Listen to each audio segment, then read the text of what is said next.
Sorry, hope I wasn't gone too long. Um,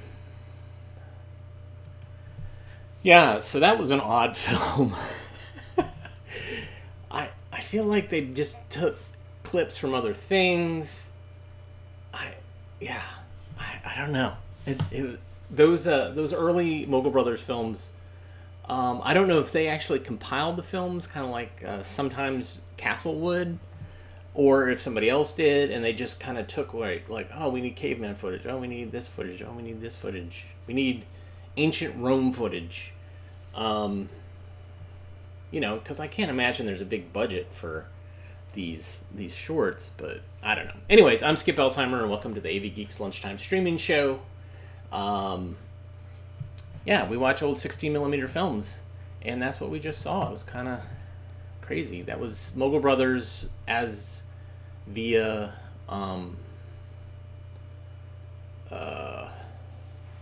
via Oregon Archive. I'm sorry, I just spaced out a little bit. All right. Anyways, so behind me, we still haven't figured that out yet. So I do this. Behind me is Blackmagic Cintel film scanner. This will allow me to do 2K scans while we are watching it streamed live. And I also figured out the oops, hit the wrong thing here. I'm just talking to you and just kind of crazy. All right. I figured out how to do color correction. We can't do it on the scanner because we're doing kind of a raw capture there, and there's only very basic color correction controls there. But I did figure out on OBS, there's this thing, and we're going to geek out a little bit, called LUT, applied LUT, and LUT stands for look up table, and basically it's a way to map color.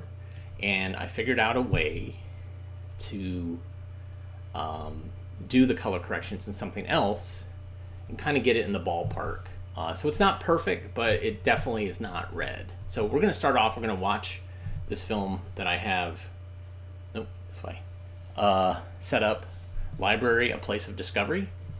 And then I'm going to start it without the LUT applied, and then I'm going to apply the LUT. And I think it's a little yellowish still, but it's phenomenally better in my mind.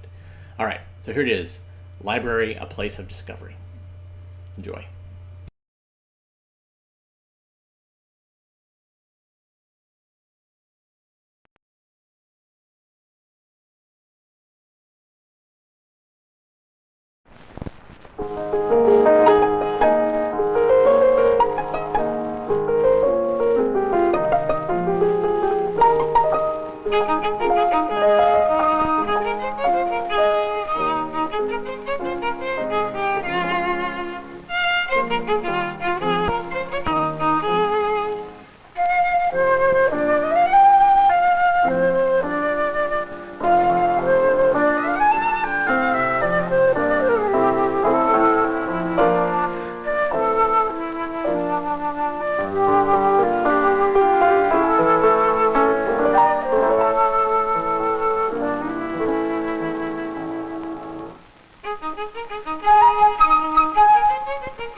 Fill the whole thing in. So Paul Bunyan took his great shovel and he began to toss dirt into the river. Billy Pilgrim looked nervous. All right, he shouted. It's more than it's worth, but I'll pay you half. Paul Bunyan kept throwing to the river until he had thrown 1,000 shovelfuls. By this time, Billy Pilgrim's face was flushed bright red, and it began to twitch. Finally, he shouted, "Stop! I'll pay it all." So Paul Bunyan was paid what he was promised. But the 1,000 shovelfuls are still there, and today people call them the Thousand Islands. Did you like that? It is a good story. When my story was over, many of the children wanted to take home books about Paul Bunyan, but especially Susan, because she'd missed most of the story. When she looked up Paul Bunyan, however, she was surprised to find not one, but several Paul Bunyan books, all by different authors. Miss Grandy, there are 8 different Paul Bunyan books here, all by different authors. How could this be? Well, the Paul Bunyan stories are folk tales that were made up by some of the early pioneers as they moved west. And they were told around the campfires and the stoves and in logging camps and road gangs all over the country. We don't know who really made them up, but we do know that many different people did. You'd better hurry, though. I think Paul Bunyan will be a popular choice today.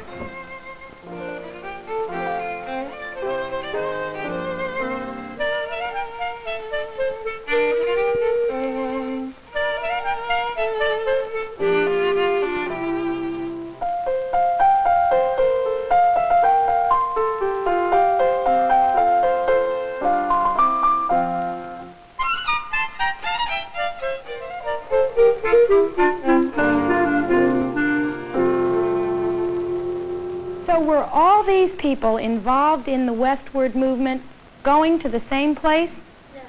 No, they weren't. In class the next school day, during social studies, Susan had something she wanted to share with the class. Miss Tevin, Saturday at the library, the story hour was about Paul Bunyan, and I took this book out. These stories were made up by early pioneers moving out towards the west.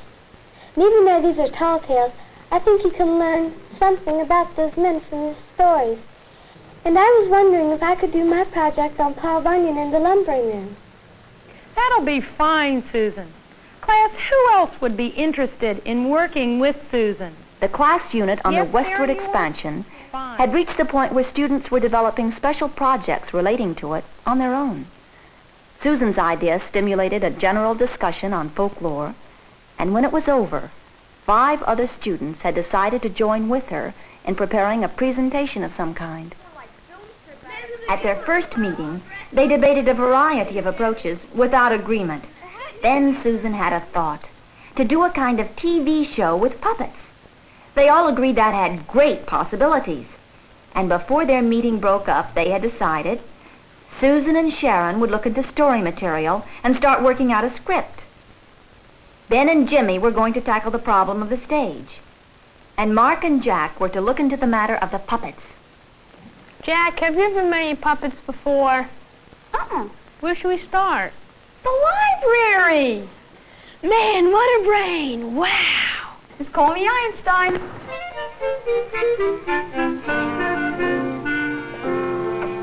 I think I'll look around and see what I can find. Well, I think I'll take the card catalog first. Okay. Mark knows very well how to use the card catalog. He knows that books in the library are listed alphabetically, by title, by author, and by subject. Mark didn't know any names of books he might want, or the authors, so he just looked for the subject card, Puppets. And he was surprised to see how many different books the library had on the subject. One book sounded especially good, so Mark made a note of the call number. This number shows where the book is on the shelves. The letter on the second line stands for the name of the author.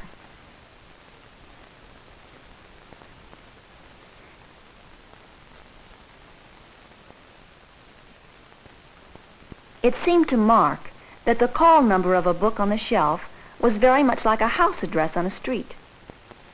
Books on a similar subject were all grouped together as if they were in one neighborhood, with a different group number for each subject. For example, 500s for natural science, 600s for applied science, technology, 700s for fine arts and recreation. What Mark was looking for. This system, or one not very different from it, is used in libraries all over the country.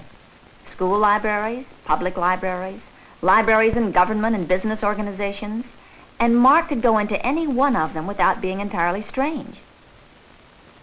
Jack seems to have stopped in another neighborhood. Wonder what he's found there. Jack seems to have been temporarily diverted. He finds it hard to walk through a library with so many goodies without stopping to sample a few. Hello, Jack. Are you finding what you want? Boy, this book is real key. It's about space travel and everything. That is a good one.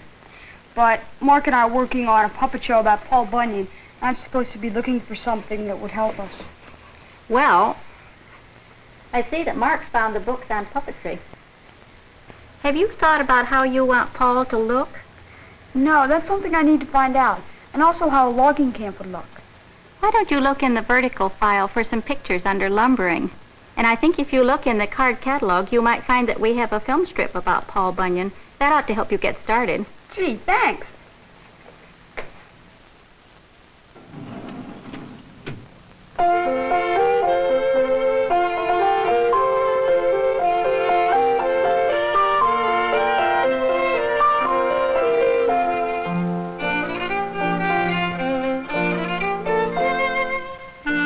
There was no doubt the vertical files held promise of being useful for pictures and pamphlets. Jack, you might be interested in the transparencies, too. We have a collection of these with maps and charts and things that you might use with the overhead projector. Hey, yeah, we could project one as a background, and we could make something new of our own, couldn't we? Yes, lots of kids do. The transparencies and overhead projectors are not the only features besides books to be found in the library in Jack's school. In the card catalog are to be found listings of charts, records and magnetic tapes, kits, film strips, films, and much more, all listed on cards with different color bands. For there are many ways to bring you information, and libraries can be centers for these different materials and the equipment to use them. For example, science trays contain materials the class or individual student may work with on magnetism, air, electricity, and the like. Tapes may be found with expert talks or dramatic stories or music programs. In Jack's school, the equipment centered in the library may be used right there or moved for use throughout the school.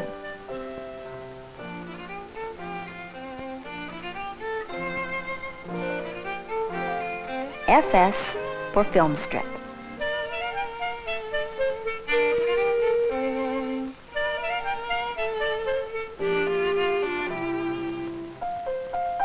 Hey, look what I found, a film strip on Paul Bunyan. Neat.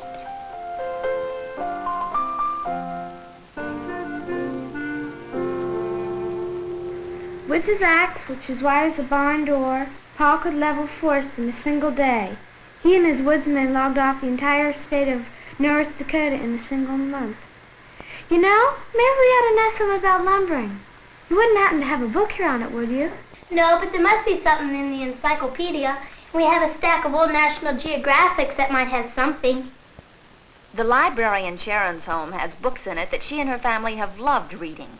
Some reference books, like the encyclopedia she's using now, some magazines, and of course a dictionary. Here it is, lumber. Lumbering was one of the earliest industries to be started in colonial America. Hey, look at this picture of lumbering.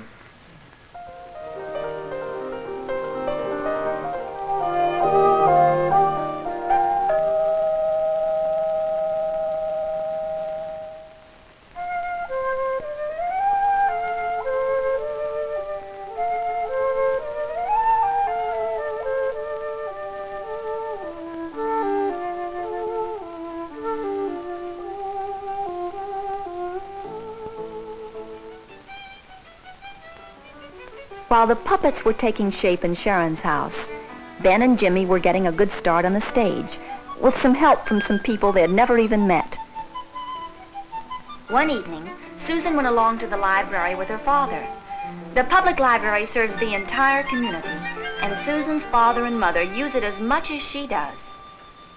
Miss Grandy, I wanted to make a map on Paul Bunyan showing where he went. Have you checked the atlases? I looked in an atlas, but the only thing I could find had too much stuff in it. Had cities and counties and all that. Well, you should check some of the other atlases. There are maps showing all sorts of different things. Look, here are maps showing population, climate, minerals, rainfall. There are lots of different kinds of information you can put on a map. Or maybe you could take a topographic map, one showing the mountains and the plains and the rivers, and you could make an outline of just the states that you want to show on it. Or let me see. We have some historical maps that show the country back when people were first telling those stories about Paul Bunyan. Susan told me how my story hour had been indirectly responsible for her class project. I was very pleased. That sounds very interesting, Susan. Hello. Hello, how are you today? You know, there are many stories and books about pioneer life that you might like to read. Gee, I would. Well, let's see. There's Caddy Woodlawn, The Little House on the Prairie, Narcissa Whitman. And I enjoyed Children of the Covered Wagon. Oh, yes, that's a good one. I'll see what's in. Fine. Find what you wanted? As I sat down one evening within a small cabin. Mark thought some folk music would liven up their production. And in the record collection in the school library, he found several promising albums. I see that you're a logger and not a common bum, 'cause nobody but a logger stirs coffee with his thumb. Jack finds the library a delightful place, full of treasures to enrich his life, sometimes with learning, sometimes just with fun, and he is always ready to taste, to sample, to enjoy. Jack's interest in books is one he will never lose. In high school and college, and in his home life, there will always be libraries for study and for pleasure.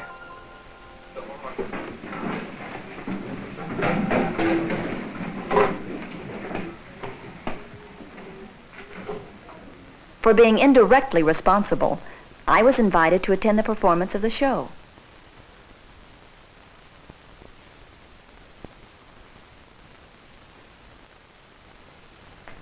Gee, I'm bored. I wonder what's on TV.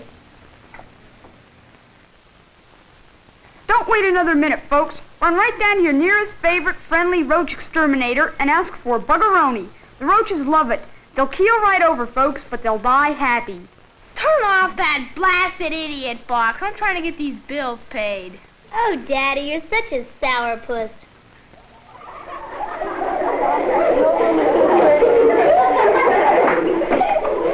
Maybe there's something on another channel.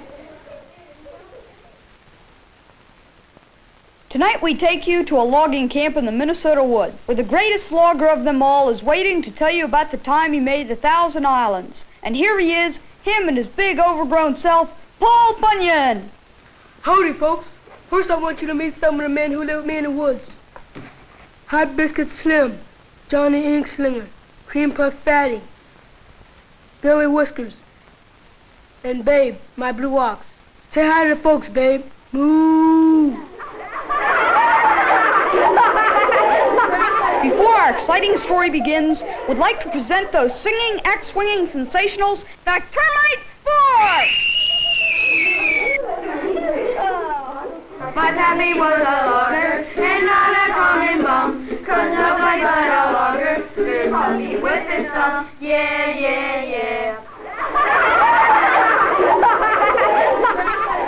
The feature story of their show wasn't even started when Jack began talking about another idea he had. See, I got a great idea for a science project. You know, space travel. We can make a rocket ship and send it into outer space. Gee, that's going to take a lot of work. And you'll have to get a lot of information and materials. Don't worry. I've got a secret weapon. I figured out a place where I can get everything I need. The library! Yes, the library. A secret weapon for everybody.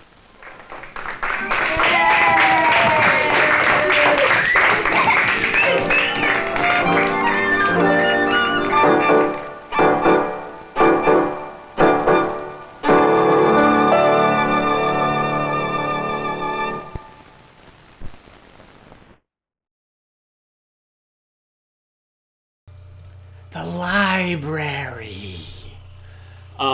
I should say, hold on, what's going on here? What is this? Wait.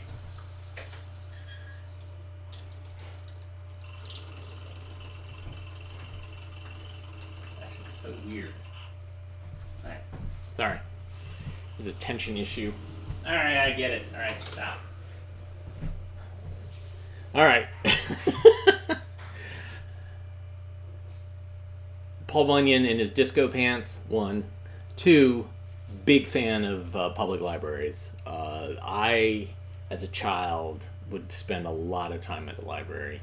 That's where I took these summer film workshops and learned to shoot my own film. And really just, it was wonderful. Going through the library, checking out books. I check out a bunch of books at a time. Really made a big difference. I was in a rural part of North Carolina, in a mill town, but the library was really good, and it planted a lot of seeds. So, big fan of the library. All right, what do we got? Wow. And you saw the LUT, right? I applied the LUT, and it took down the red and kind of boosted things. It wasn't totally accurate, but different films fade at different rates, and so I created the LUT for another film, and creating a LUT for each film was going to be too hard to do and actually do a show. But like I said, it gets in the ballpark, so I love it. All right, so let's learn how to. We talked about the library, but let's talk about how to speed your reading. Enjoy.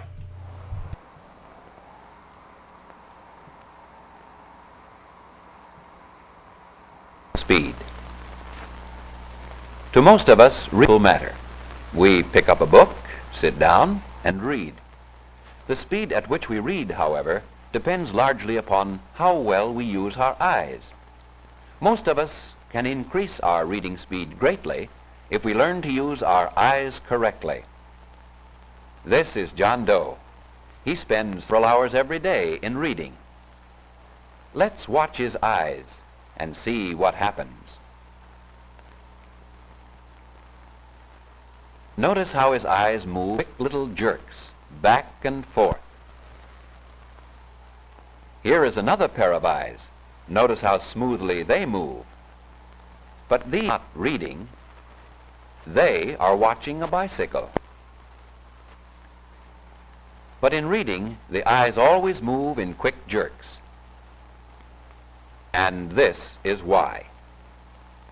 When your eyes look at a page of printing, they automatically focus on some one point. This letter E, for example. Such a point becomes the point of sharpest focus. As long as our focus on this point, the rest of the page is more and more out of focus. Enough of the page is in focus, however, for all of us to recognize at least one word. And many of us can recognize many words without moving the eyes. How many words can you recognize at a single eye fixation? That is, without moving your eye. Look at this point of focus. Try not to move your eyes. Without moving your eyes from the E, you should be able to recognize a complete word. Most of us can recognize several words at a single eye fixation. The amount of printed matter you can recognize at a single eye fixation is your span of recognition. Now about eye movements. Assume that this circle represents your normal span of recognition. And for simplicity, consider only one line. In selecting a point of focus, select one that will utilize your full span of recognition. If you select a point of focus in the first word of a line, part of the span of recognition will be lost. So choose a point of focus that will utilize your full span of recognition.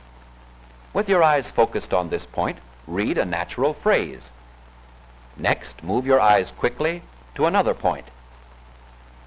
Your eyes see nothing but a blur while they are moving. Move your eyes in a regular rhythm. Don't go back.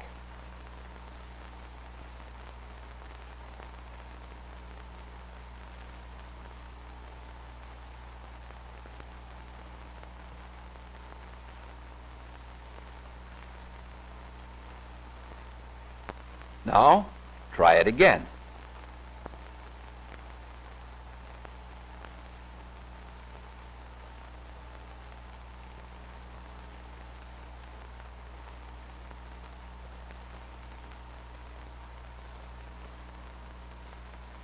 Watch the eyes of a good reader as he reads these same sentences. A careful study of rapid readers has shown that rapid readers also enjoy a more complete understanding than slow readers. Now let's review these factors of rapid reading. First, your eyes fix themselves on a point of focus approximately in the center of the largest group of words you can readily recognize. Without moving the eyes, you will be able to read the entire group of words. Second, move your eyes quickly in one motion to the next group of words.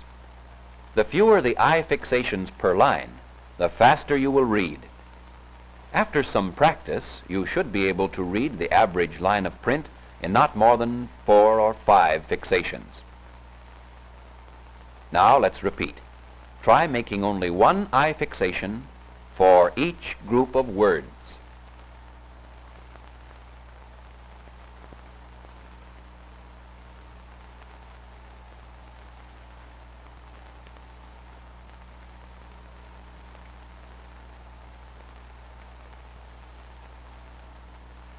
Unfortunately, all of us are not fast readers.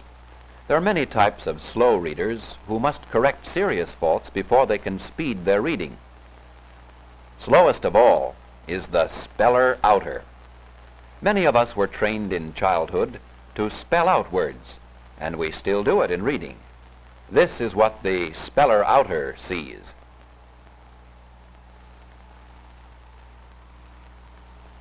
This means many eye fixations. Train yourself to recognize groups of words at a single eye fixation. Closely related to the speller outer is the vocalizer. Some of us learn to read out loud, and we still do it even though we do not say the word out loud. More than half of us are vocalizers. Are you? If you move your lips, if you mumble, if your throat vibrates when you read, if you silently say each word to yourself, you are a vocalizer. Vocalizing slows down your reading. The eye and the mind are many times faster than the voice. Conclusion: use only your eyes and your mind when you read. Don't vocalize. Don't say each word to yourself. Another slow reader is the backlooker. He moves his eyes too far ahead. This is what he sees. Frequently, he misses a word or sees it but does not get the meaning. Then he has to go back and pick it up. In order to correct this difficulty, learn to read rhythmically, not this way,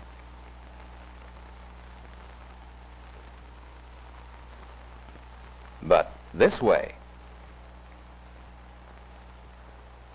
Many people have developed good reading rhythm by reading to music.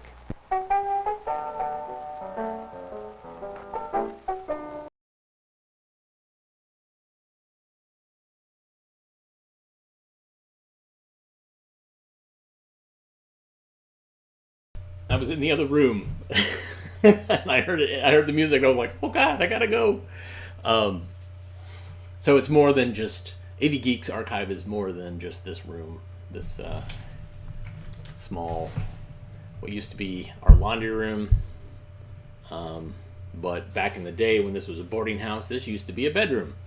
This house was added on to many times over the years. So yeah, the eye movement thing was really great, and the verbalizer. All right, let's take a ski lesson, part 1. It's officially spring here, but it's never too late to learn about skiing. So this was done on a different scanner, not one of my scanners, and so I think this is going to have your good friend, the Wow and Flutter. Enjoy.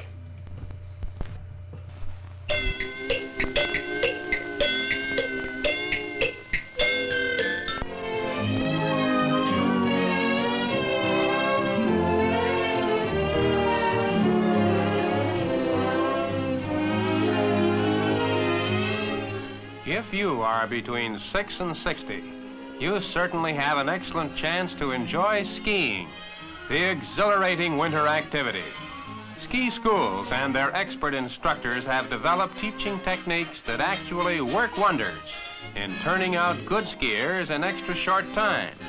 Lucille Wheeler, the world's champion woman skier, Rial Charette, one of North America's premier ski school directors, and several other top professionals of the Canadian Ski Instructors Alliance are going to demonstrate some of the correct and easy methods of learning how to ski properly.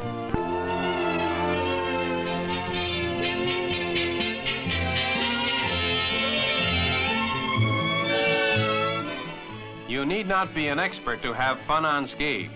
95% of all good skiers are not really experts. In fact, we use ski specialists in our films only because they have the control and ability to illustrate the ski lessons they are licensed to teach. Remember, very few of today's skiers learned as a child, and we assure you the fun starts with the very first lesson. We can't teach you by movies alone, but we can show you enough to prove our point that skiing is for most everybody. So do get out with the next snowfall and discover for yourself what you've been missing.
Skis are the right length for you if they reach from the ground to the wrist of the upstretched arm. Old skis must have a built-in flexible arch. This keeps the skis from making a friction seal with the snow. Skiers call this arch the camber, which must be strong enough to support your weight.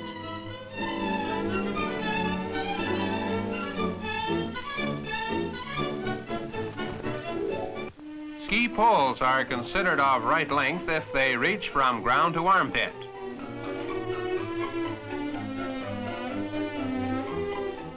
For downhill skiing, the ski poles are rapidly becoming more useful and essential for new techniques. Be sure that they are strong but light in weight.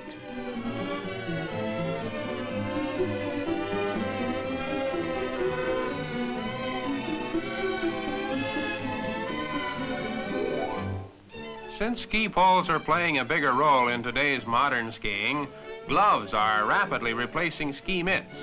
Mittens may be warmer, but finger control is now of more importance.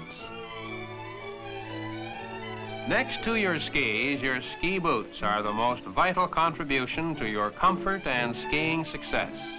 The modern boot is just about two boots in one. The outer shell is hard and forms an integral part of the ski. The inner shell conforms to the foot instep and ankle and protects all with strength and support. Good ski boots are expensive but well worth their cost. Outside type aluminum shoe trees allow faster drying and provides lighter, handier portability. They also extend the life of the boots by preserving their proper shape.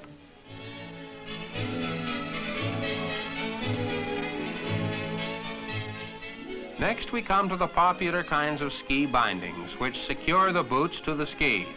Nearly all types have adjustable spring steel heel clamps with some sort of safety device to release the toe clamp sideways in case of accident.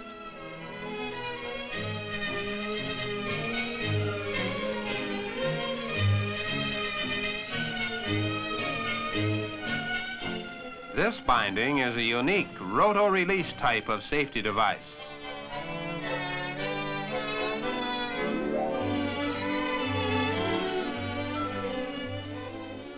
Now we will put the boot on the ski temporarily and show you how it works. Any hard blow causes the front clamp to swivel sideways, thus releasing and ejecting the foot and boot from the ski. The rototype can release to either side of the foot.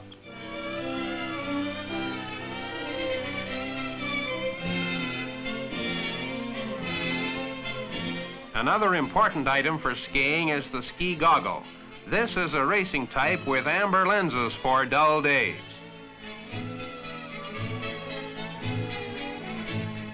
Dark or Polaroid sunglasses will do for extra nice days.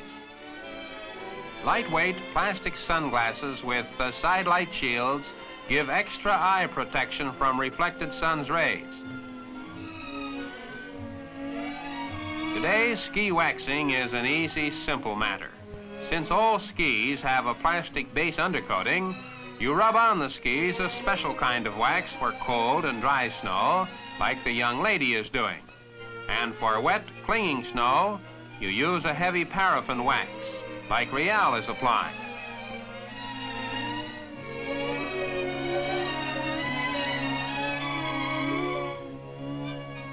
Grasping the ski poles is simple enough, but rather tricky at first. So watch closely. Run the hand under and through the leather strap until it's around the wrist. Then grasp both strap and pole in a full palm grip. This method prevents loss of a pole if the grip is accidentally relaxed. Now Rial Charette is ready to take us on the practice slope. The first thing to do is move around, activate yourself in every way possible to get acquainted and accustomed to your new and strange gear. Sidestepping around in circles makes a good practice maneuver. Only raise the front of the skis in this maneuver and your tail tips won't overlap and trip you. Learn to move your ski pole ahead of your stepping distance.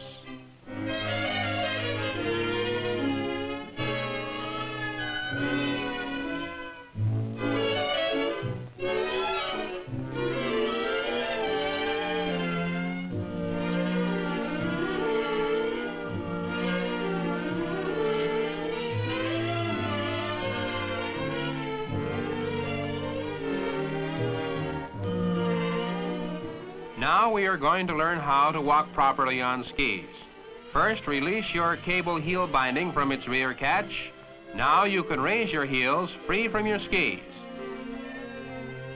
Start to walk exactly as you would without skis, slowly at first. You will notice your heels rise and fall, but the skis slide along smoothly without raising from the snow. The poles act in alternating fashion to the leg strides, just as your arms swing in regular walking. There's a forward push from the rear pole with each stride, thus the poles aid in propulsion and the maintenance of balance.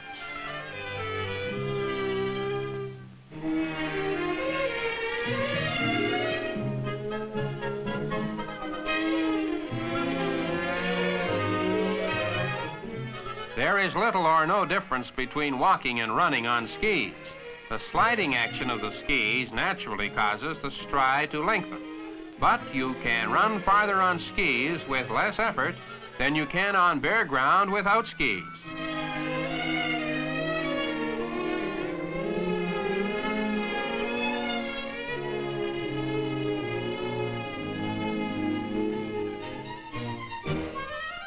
There are 3 ways for traveling uphill on skis. The best and most effective method for steep and short grades is the sidestep technique. Place both feet horizontal to the grade and sidestep upward. The upper hillsides of your steel edges will bear your weight and keep your skis from slipping downward. Your constantly shifting weight is kept under control by the ski poles. Do not try to push or pull on your ski poles for lifting purposes. Sidestep climbing is wonderful practice for all skiers. It promotes confidence in steep places, strengthens all ski muscles, and is a most useful way to pack and prepare a slope for general skiing.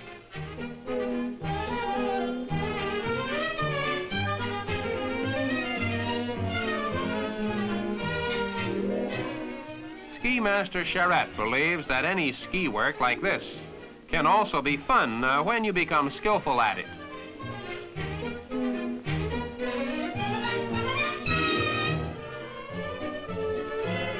Another method for negotiating short ascents in a direct manner is with the herringbone technique. The ski tips are turned outward in V formation with tails close together. The steeper the hill, the wider the V must be made. The poles are used entirely behind the body and outside of the skis. The hands push from the pole supports. As each stride upward makes a new half V mark, the inner edge of the ski grips the snow from the force of the body weight jamming against it. The herringbone is not a beginner's maneuver. It calls for more advanced coordination, but it's well worth learning for its speed and direct line travel.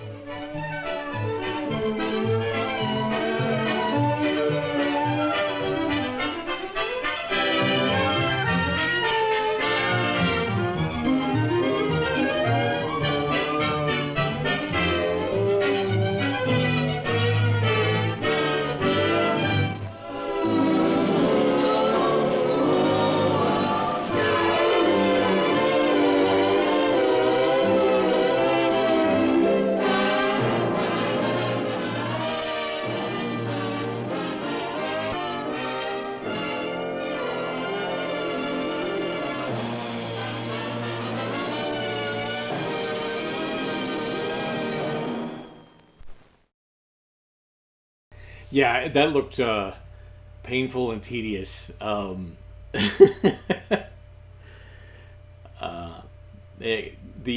wow and flutter of the soundtrack didn't help. It made it feel like you're like, whoa, whoa, whoa. So what's happening with that is that, so you have some scanners that are, what they do is they're a continuous run. We're geeking out again. A traditional projector has reel coming in, and then it has this intermittent movement.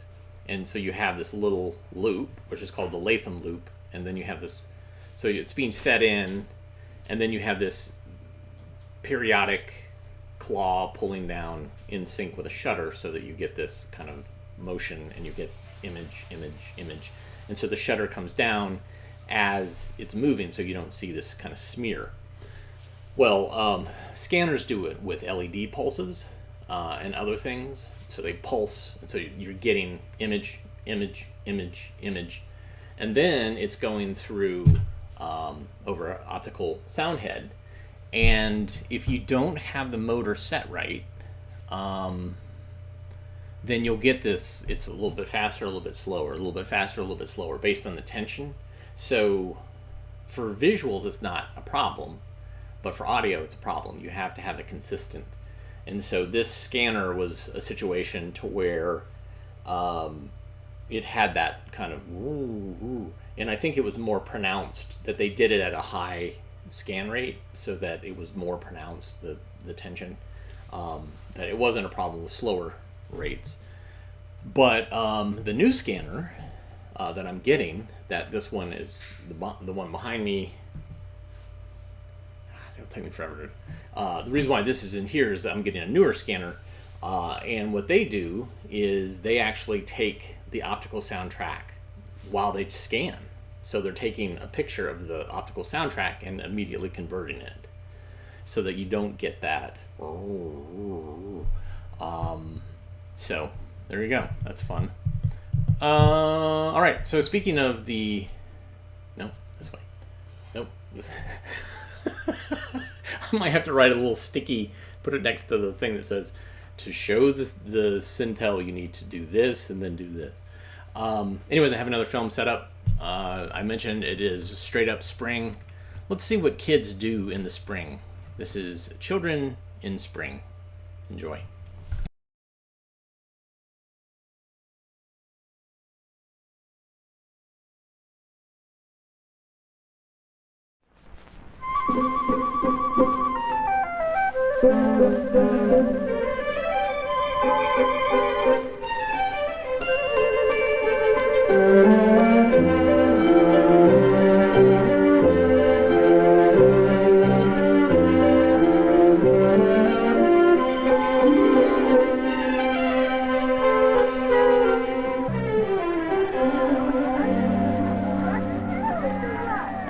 This is the first day of spring. Jerry's teacher said so in school today. But Jerry and his friends look at the trees all around. They can't see much difference between yesterday and today. That's because seasons change slowly. Since just before Christmas, each day has been getting a little longer and each night a little shorter. As the boys hurry home, Tom stops off at Jerry's house with him. Jerry tells his mother he has something to show her. It's a poster he made in school. It shows day and night exactly the same length. When that happens, it's the first day of spring. Usually it comes on March 21st or 22nd. Jerry and Tom want to start a garden, but Mrs. Frank tells them it's still too early. In this climate, it's still cold in March. The buds on the bushes are just beginning to get bigger. Jerry's sister, Jane, still sees snow in a few places, even though the crocus, one of the first flowers of spring, is already in bloom. But it won't be very long now before there'll be many more signs of spring.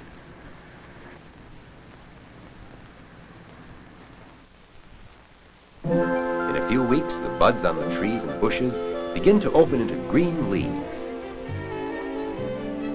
Our special camera shows how leaves unfold from the buds. In nature, this takes several days.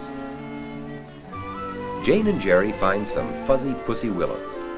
They look especially dainty when the sunlight shines through them like this.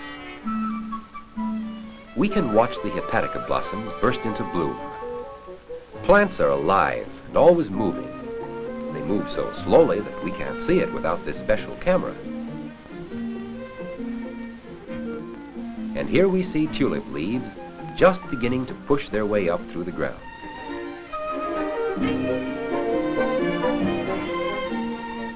Here again, our special camera shows us how the forsythia flowers open gradually.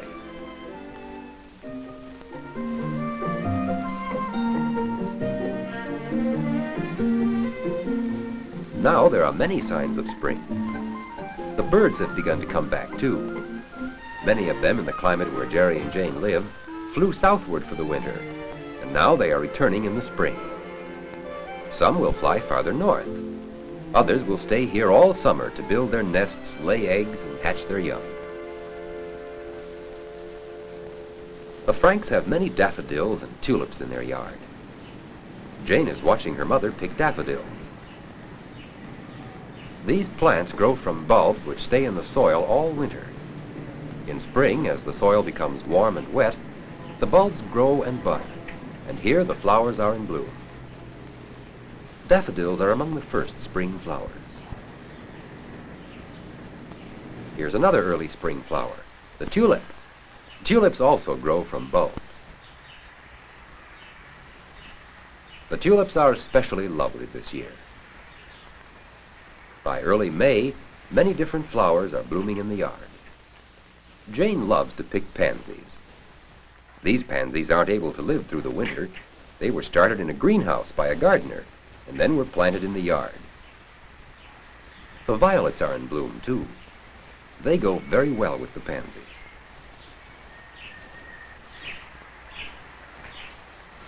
Jane wonders if she should add some dandelions to her bouquet. They're a pretty yellow color, even though they don't have a pleasant scent like so many flowers do. But Jane's mother doesn't seem to like the dandelions. She's digging them out. She says dandelions are weeds that crowd out the grass. But Jane still thinks they look pretty in her bouquet.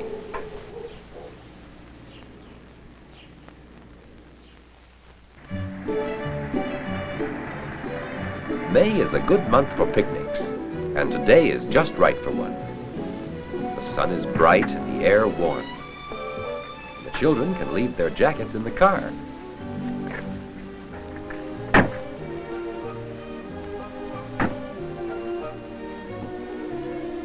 By the end of May, the earth is warm, and all the trees are covered with new leaves.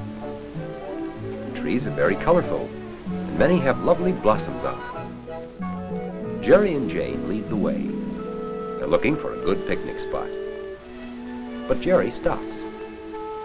Look at the light-colored needles of the evergreen trees. His father explains that these are new needles which grew this spring. Some of the old needles will drop off. Jane sees a good spot for the picnic, right beside the stream. In a little puddle near the bank, they find a surprise. Some tiny tadpoles. They'll grow into frogs later in the summer.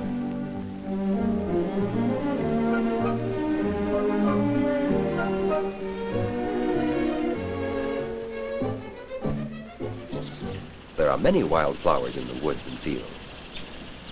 These are wild geraniums. This is pink lady slipper. This is trillium. And here's another kind of trillium. This one is Jack in the Pulpit. And this is a buttercup. Jerry has spotted something. His father sees it too. It's a yellow warbler beside its nest in the tree.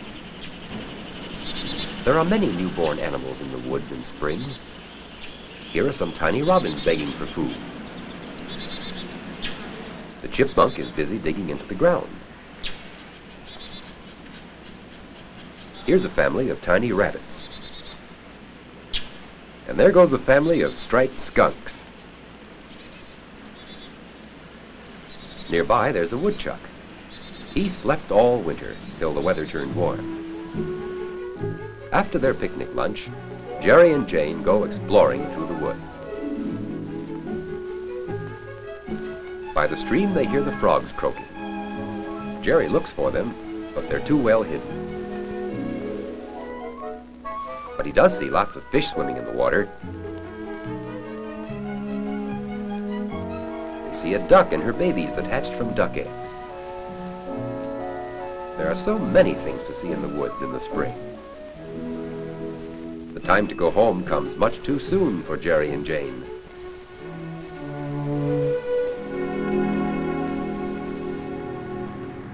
On their way home, the family drives through the farm country.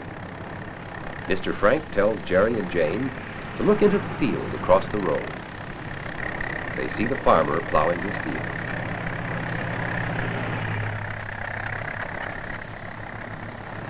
For safety, Mr. Frank pulls off the highway onto the shoulder beside the road. Spring is plowing time in this climate. And that reminds Jerry and Jane that it's time to get their garden started. The earth is just right for planting, warm and not too wet.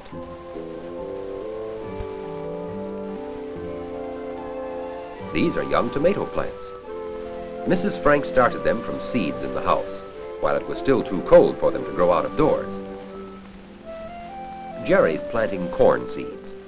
They'll have to be thinned out when they start to grow. The children are planting carrot seeds too, and they're going to put in some flowers. Mrs. Frank has brought some boxes of marigolds and ageratum from a gardener. She shows Jane how to handle them carefully, so they won't be hurt while they're being put into the ground. And here comes Jerry with more plants. These are petunias. Jane hopes the sun will shine and the rain will fall to help their flowers grow.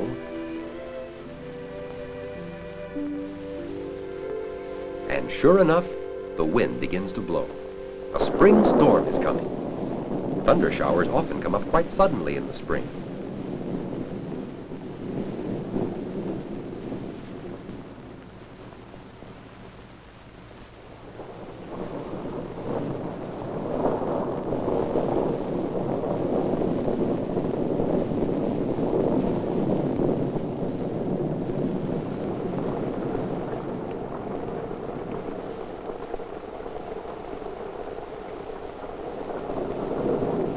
Jane is glad that they finished their garden just before the rain.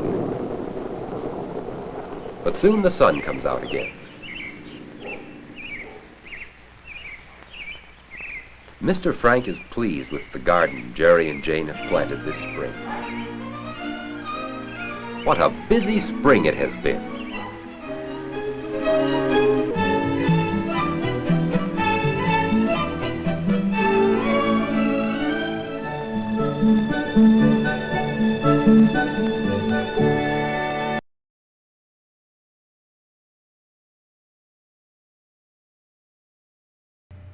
All right.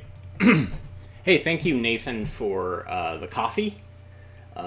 Nathan, I believe, is a librarian, so I think he rewards me whenever I do a film about libraries. But he's also a longtime viewer, and I appreciate the coffee. You can go to ko-fi.com/abgeeks to buy us coffee. And I'm not going to lie to you, sometimes we spend that money on other things, like white artist tape. White artist tape is keeps AV Geeks together. We use it for lots of things, like taping down leader, marking, creating labeling for hard drives, etc., etc. So thank you for that, and also thank you for watching. Very much appreciate your comments and your support, not just financially but also emotionally, and just your eyeballs. I appreciate those as well. I should say that tonight we're going to pre-record the toe tapping tournament versus Found Footage Festival. You guys have helped us pick, I think, 4 very strong competitors, and we are going to go toe-to-toe with them.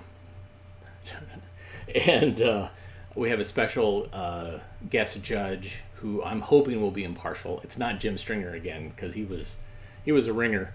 But yeah, we'll see. What is at potentially at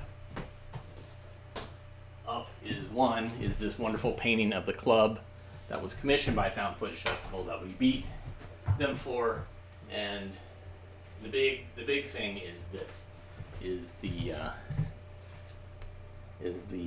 clown Thanksgiving, which was found at a thrift store,